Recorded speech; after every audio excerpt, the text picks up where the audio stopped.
Hello, আসসালামু আলাইকুম guys. তো আজকে আমাদের এই যে কাকু সকাল থেকে নিয়ে অনেক অনেক কষ্ট করতেছে কিন্তু মাছ ধরার জন্য। গতবার উনি অনেকটা কষ্ট করছে কিন্তু দেখেন কি পরিষ্কার করছে, একদম আগাগোড়া।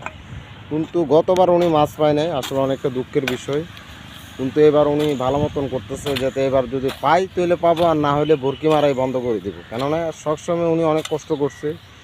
ওই যে এখানে দূরে একটা জায়গা দেখতে পাচ্ছেন, ওই জায়গাতে উনি অনেকটা কষ্ট করছে, যার কারণে একটা মাছও পায় নাই।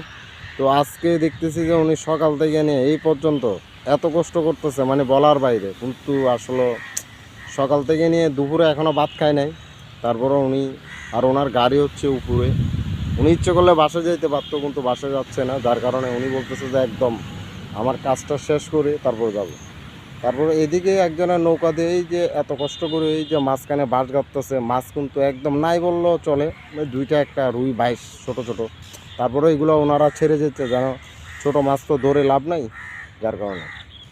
তো আমার কাকু তো আসলে উনি গ্রামে গেছে, এই যে দেখতে পাচ্ছেন ওনার অবস্থা খুবই খারাপ। তো উনি সকাল থেকে নিয়ে দেখছেন ওনার অবস্থা।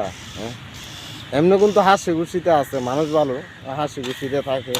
তারপরও মানুষকে কষ্টটা মানে বুঝতে দেয় না যে আমি এতটুকু কষ্ট করতেছি।